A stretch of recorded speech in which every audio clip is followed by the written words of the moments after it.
Hai sahabat Unrika, jumpa lagi pada podcast Unrika kali ini. Jadi hari ini podcast Unrika akan menampilkan seorang pimpinan nih, bapak-bapak profesor. Oke, baik. Jadi hari ini kita akan ditemani oleh Bapak Kepala LL Dikti Wilayah 10.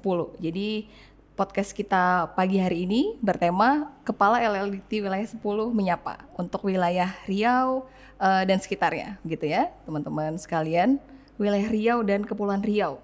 Baik, langsung saja ya kita perkenalkan guest kita pada pagi hari ini. Assalamualaikum Bapak. Waalaikumsalam warahmatullahi wabarakatuh. Alhamdulillah sehat ya Pak. Alhamdulillah Alhamdulillah sehat. sehat. Jadi Pak Heri, hari ini Prof. Dr. Heri SE MBA, Kepala Lembaga Layanan Pendidikan Tinggi Wilayah 10 Pak ya, untuk PTS di wilayah Sumatera Barat, Riau, Jambi, dan Kepulauan Riau. Oke, baik. Yang menarik sahabat Unrika. Saya kenalkan sedikit ya Pak sebelum saya tanya-tanya banyak. Silakan. Ini Ya. baca contekan dulu Pak. Jadi contekannya Pak Prof. Heri saya manggilnya. Prof. Heri ini kelahiran, tempatnya saya nggak nemu Pak, cuma nemu tanggalnya Payakumbuh. aja. Oh, Payakumbuh, semoga nggak salah ya Pak. Teman-teman sahabat Unrika, 15 Desember 1963. Iya. Alhamdulillah betul berarti ya. Pendidikan beliau S1 Universitas Andalas, kemudian S2-nya University of the Philippines at Quezon City. Yap, Filipina. Last terakhir S3 University Science Malaysia. Luar biasa Pak. Sama lah, saya alumni kita Malaysia. Beda universitas ya Pak. Baik, Pak Heri boleh disapa dulu sahabat Unrika. Assalamualaikum warahmatullahi wabarakatuh. Selamat pagi sahabat Unrika, semoga selalu sehat dan jangan lupa protokol kesehatan. Luar biasa. Baik Pak, itu tadi perkenalan singkat podcast Unrika untuk Pak Heri gitu ya. Pak, Bapak cerita sedikit deh. Ini LL Dikti Wilayah 10. Ini apa nih Pak? Lembaga apa ini Pak? Oke, baik. Ini sebuah pertanyaan yang menarik ya. Dulu namanya Kopertis, singkatan dari Koordinator Perguruan Tinggi Swasta. Tahun 2018 berubah menjadi Lembaga Layanan Pendidikan Tinggi. Apa bedanya Kopertis dengan LL Dikti? Kopertis ada S di belakangnya, swasta. Nah, kalau LL Dikti pendidikan tinggi. Jadi kalau dulu kita mengkoordinasi penyelenggaraan pendidikan tinggi untuk bermutu, nah sekarang itu tidak hanya pendidikan tinggi swasta, tapi juga negeri. Negeri nah, juga jadi ya. Lembaga Layanan Pendidikan Tinggi adalah sebuah lembaga di bawah Kementerian Pendidikan dan Kebudayaan, Riset dan Teknologi namanya sekarang. Itu ada 16 di Indonesia. 16 di Indonesia. Ya. Kita yang ke-10. Ke-10 ya Pak. Dan membawahi 4 provinsi. Tujuan utamanya adalah memfasilitasi peningkatan kualitas penyelenggaraan pendidikan tinggi negeri dan swasta. Penyelenggaraan pendidikan tinggi Pak, dan swasta. Jadi fokus kita adalah bagaimana perguruan tinggi ini ya memang terutamanya swasta, bagaimana terus meningkat kualitasnya. Nah, inilah yang menjadi concern kita di wilayah kita ini untuk meningkatkan kualitas pendidikan tinggi yang diantaranya tentu dilihat dari akreditasinya. Ya Pak. Nah, kalau kita bicara soal akreditasi ada beberapa elemen atau kriteria yang dinilai. Nah, inilah fokus kita. Apakah dosennya, apakah infrastrukturnya, apakah sistemnya, apakah kurikulumnya, apakah mahasiswanya kekuatan mahasiswanya ya, bagaimana mahasiswanya beraktivitas, apakah mahasiswa ini juga menghasilkan beberapa karya, kinerja, dan setelah tamat apakah mereka juga memberikan kontribusi ataupun membantu peningkatan kualitas daripada alumninya ataupun perguruan tinggi tempat dia bekerja ya? Dulu. Gitu. Nah, jadi fokusnya ke sana. Nah, apa nih Prof? Real nyatanya, bentuk nyatanya penguatan yang dilakukan oleh lembaga yang Prof pimpin sekarang? Iya, seperti yang kita katakan tadi, kalau kita bicara soal kualitas, ada kriterianya. Nah, di antara kriteria itu dosen, katalah begitu. Kita melihat dosen kita belum banyak yang doktor.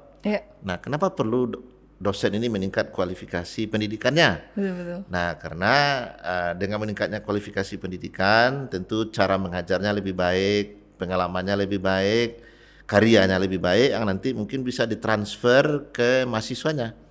Nah, tentu akan mendorong juga peningkatan kualitas mahasiswa. Nah, kalau dengan kualifikasinya masih standar ya, sekarang kan standarnya S2 itu. Nah, kita ingin di atas standar itu. Nah, inilah yang kita lakukan. Kita lihat kenapa ya dosen kita ini tidak banyak yang S3.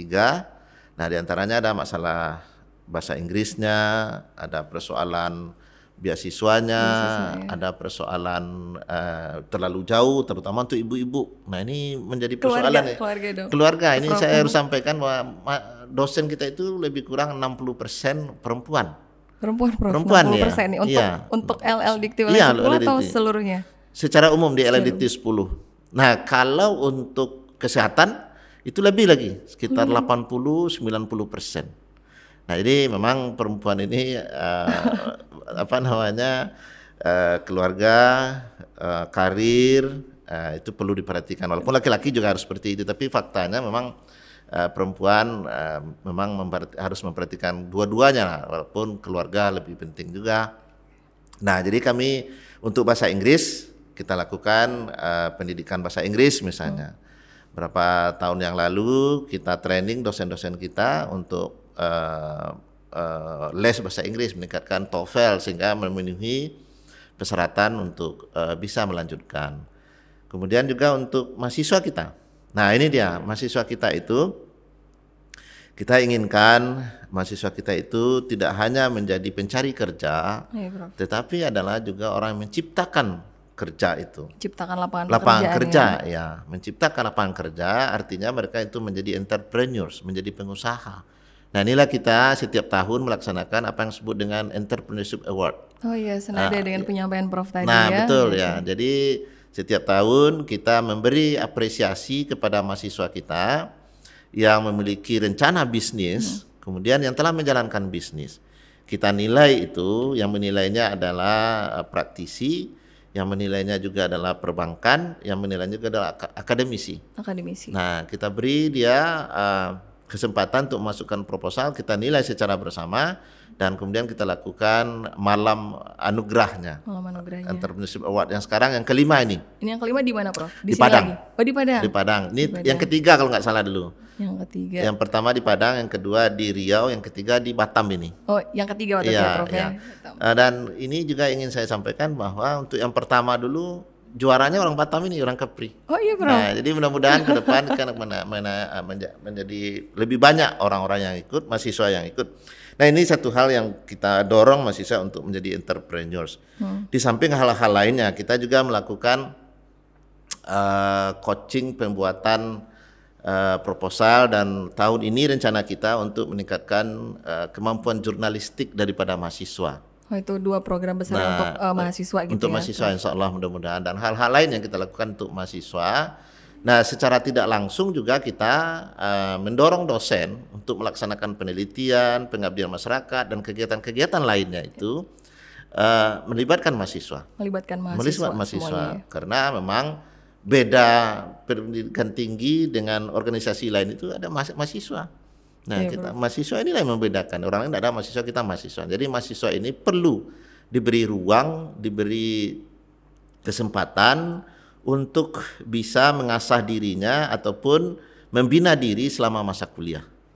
Karena setelah tamat nanti akan menggunakan apa yang diasah sekarang. Betul ya, Prof. Ya, betul. Ya. Kalau sudah kuliah itu tidak mikir lagi nanti mau apa, tapi saat dia kuliah itulah sudah difikirkan gitu.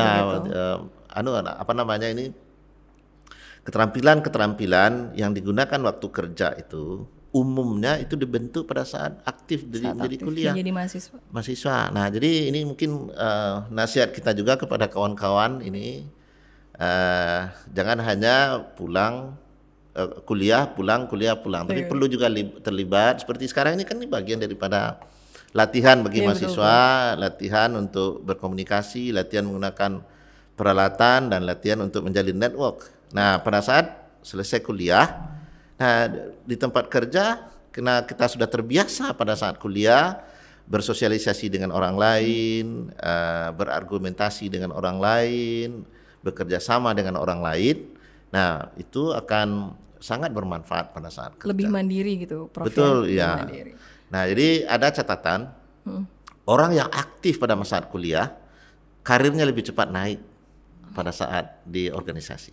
Ya. Semoga itu berbanding lurus ya, Prof. Ya. Iya. Oke, untuk kegiatan mahasiswa ini luar biasa nih. LLDT Wilayah 10 ada Entrepreneurship Award, kemudian mendorong dosen-dosen aktif melibatkan mahasiswanya pun sebaliknya. Ya. Saya ingat Prof Heri ini kan kepala LLDT Wilayah 10 untuk periode 2020 sampai 2024. Ya. Jadi saat itu Prof, seingat saya nih, tadi kan kita udah bicara mahasiswa, ini yang dosen, Prof bilang kalau saya nggak salah puncak karir tertinggi dosen itu adalah profesor. Betul. Itu menarik. Jadi kebetulan saya punya kesempatan langsung cerita dikit, Prof.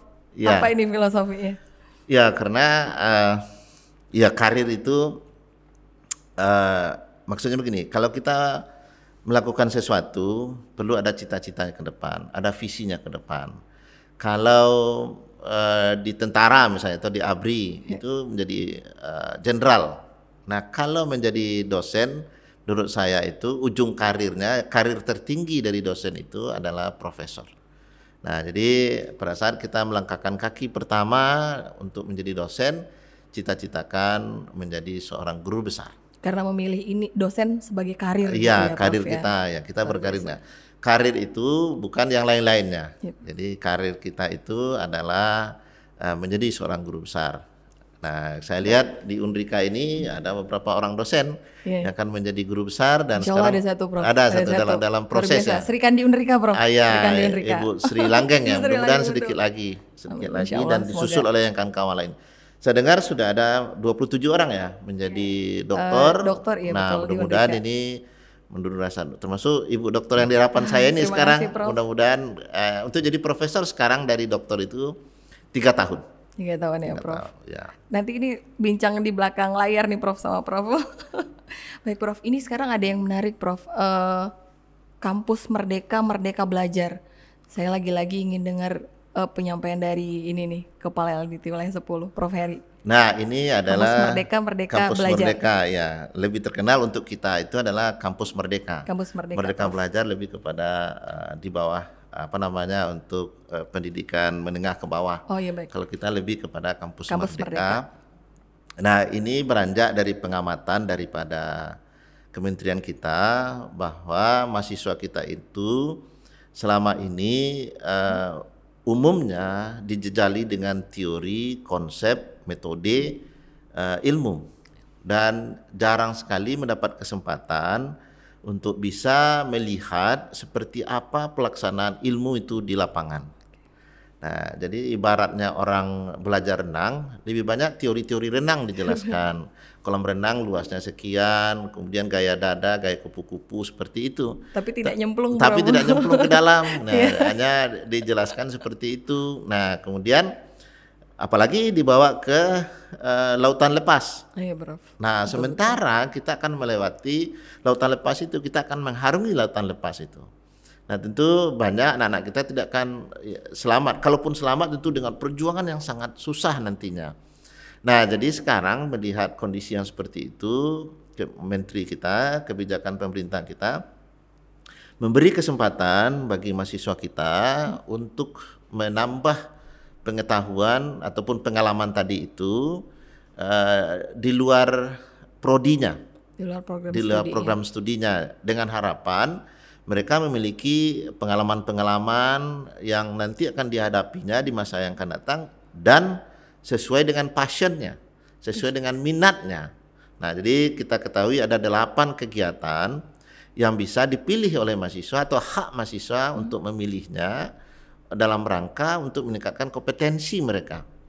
Nah, jadi sesuai dengan bidangnya. Misalnya, kalau mereka hobinya mengajar misalnya, atau nanti bekerja dia menjadi menjadi guru atau menjadi tutor, menjadi apa.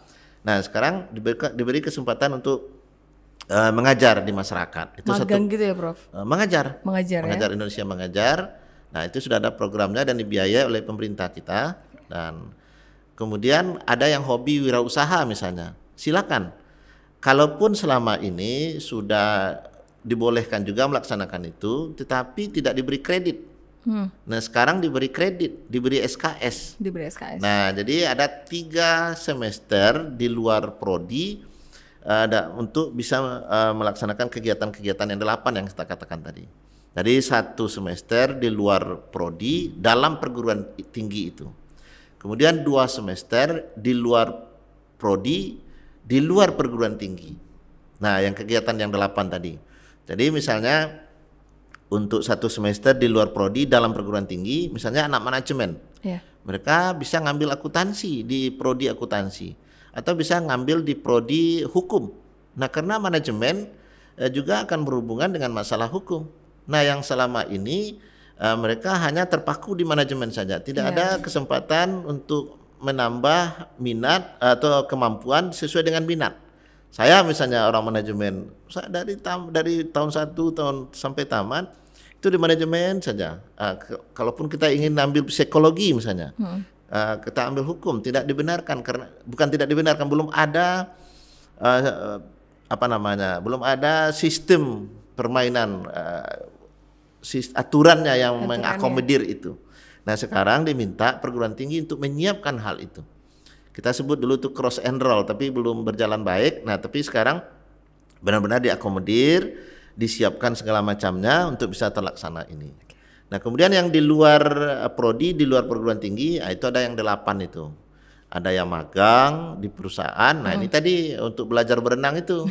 Saya manajemen misalnya, belajar balance sheet, belajar Renstra, belajar business plan, belajar studi kelayakan usaha. Tapi kita tidak tahu seperti apa realnya dibuat di lapangan. Saya manajemen, belajar strategic manajemen, bagaimana membuat Renstra itu, bagaimana liku-likunya. Nah jadi itu hanya teori.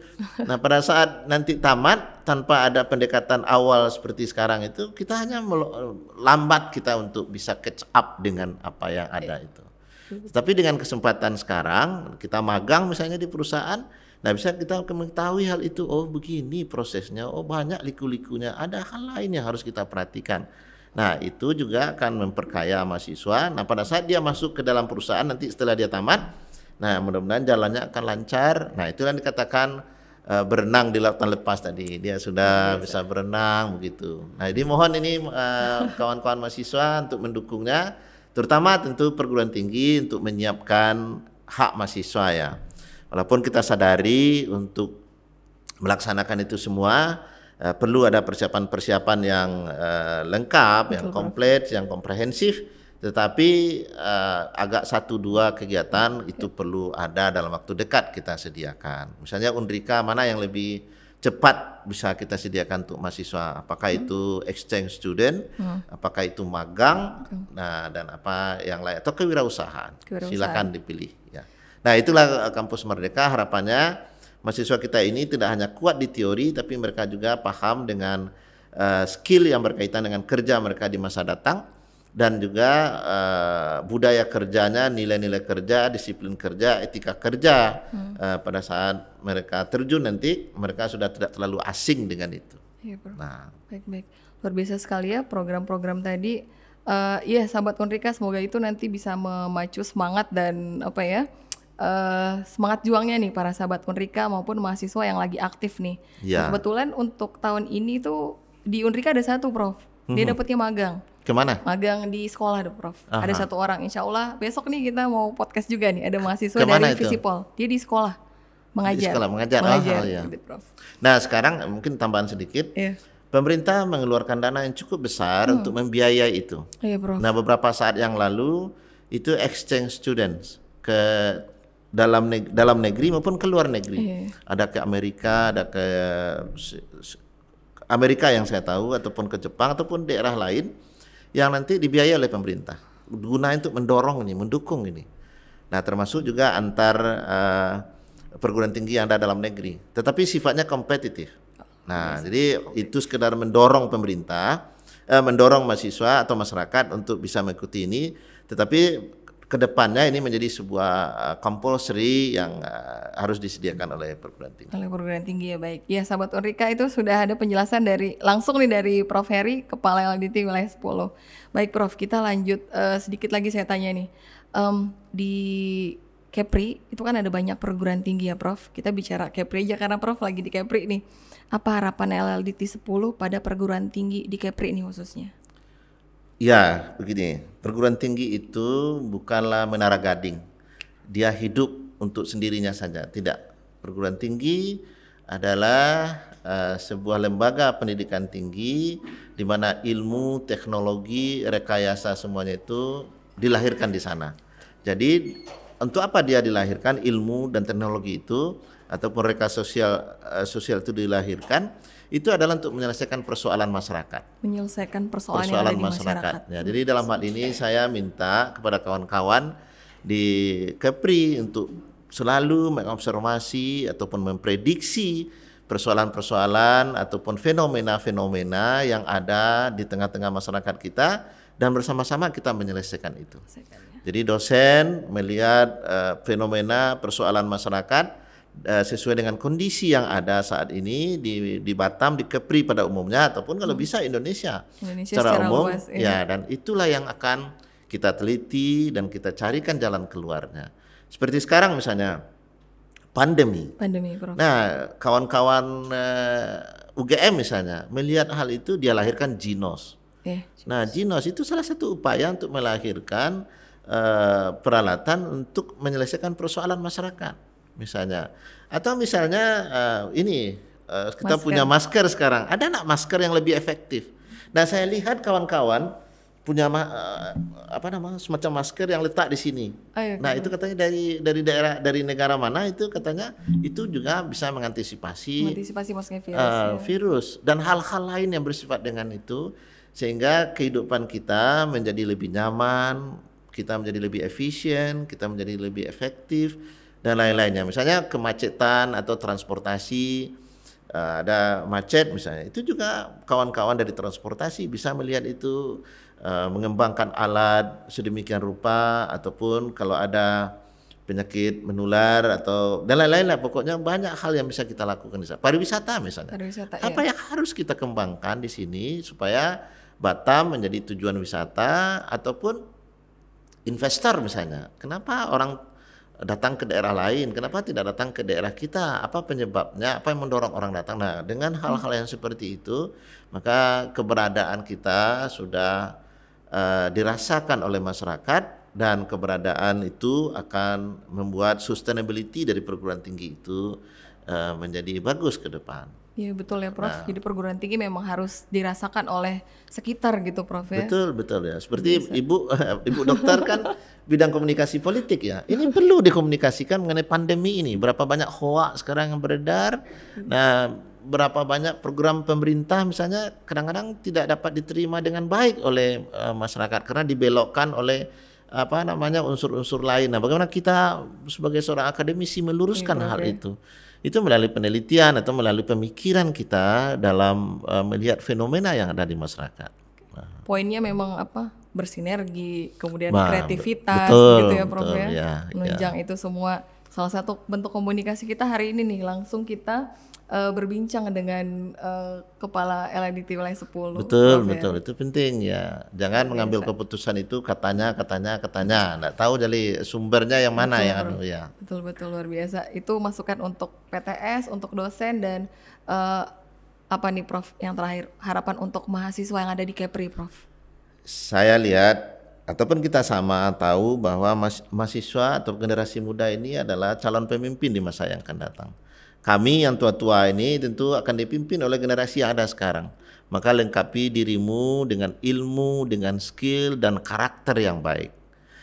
Bung Hatta mengatakan kalau ilmu kurang itu bisa dipelajari. Kalau keterampilan kurang itu bisa diasah kembali. Tapi kalau kejujuran dan amanah tidak ada, itu hancurlah dunia. Bukan berarti yang dua tidak penting, tetapi semuanya harus ada, tapi karakter sangat penting.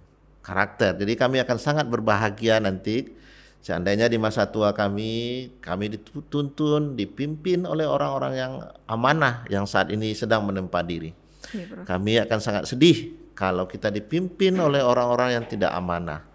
Kami sangat menyesal ilmu kami diberikan kepada orang-orang yang tidak bisa menjadi pemimpin kami yang baik di masa yang akan datang.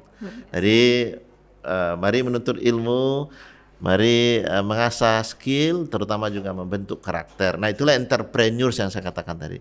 Entrepreneurs itu intinya ada 3, inovasi, kreativitas, dan menanggung risiko. Iya, Prof. Nah, jadi dimanapun sikap ini diperlukan. Sikap kreatif artinya kita tidak hanya melihat satu jalan untuk menyelesaikan itu. Inovasi juga kita mencari jalan yang selama ini belum diciptakan oleh orang. Kemudian juga bertanggung jawab dan menanggung risiko. Dan yang paling penting juga adalah networking, kejujuran, amanah, bisa berkomunikasi dengan baik. Jadi itu sifat-sifat dasar karakter daripada entrepreneurs. Nah, kalau kita lihat, nah tentu ini diperlukan untuk dimanapun kita berada. Iya, Prof. Apakah abdi negara, apakah dosen, apakah semuanya. Nah, jadi sikap dasar ini menurut saya yang perlu kita kembangkan. Karakter itu yang menjadi apa, Prof, kunci utama ya? Saya pikir ya. Karakter itu tadi. Ya, makanya di Jepang itu anak-anak waktu sekolah TK, anak sekolah SD itu tidak diajar berhitung, ilmu yang canggih tidak, tapi dia diajar bagaimana berbaris secara teratur, antri, keluar dari WC itu menyiram WC-nya, karena harus dipikirkan ada orang lain yang akan memakai WC itu. Nah, jadi kebersamaan itu yang membuat bangsa Jepang relatif lebih disiplin, memiliki karakter, bisa menghargai orang lain, dan itu yang sangat perlu bagi negara kita. Dan yang penting itu adalah jujur, amanah dalam menjalankan sesuatu yang kita emban. Luar biasa, itu menarik sekali ya, Prof. Kalau mungkin di zaman era saya gitu penekanannya pada adab sih, kalau kata orang tua saya, adab. Etika. Jadi itu yang akan membawa kita kemana-mana gitu, Prof. Dimanapun kita, siapapun kita, apapun gelar kita, itu yang jadi diingatnya begitu. Wah, luar biasa sekali Prof Heri pada pagi hari ini. Baik, Prof, mungkin sekian podcast kita pada pagi hari ini, teman-teman dan sahabat Unrika. Luar biasa ini, kalau nggak selesai, tidak diselesaikan ini tidak selesai begitu ya, Prof. Terima kasih, Prof. Sehat selalu. Kasih kembali, ya alhamdulillah, amin. Semoga lancar agendanya di Kepri ini, Prof. Kapan balik, Prof, ke Padang? Mungkin besok. Insyaallah ya. Oke. Baik, terima kasih juga sahabat Unrika. Sampai jumpa insyaallah. Assalamualaikum warahmatullahi wabarakatuh. Waalaikumsalam warahmatullahi wabarakatuh. Baik, sahabat Unrika, sekian perbincangan kita dengan Kepala LDT Wilayah 10, Prof Heri SE MBA. Sampai jumpa di podcast Unrika TV yang lain. Jangan lupa view, like, subscribe, dan komen.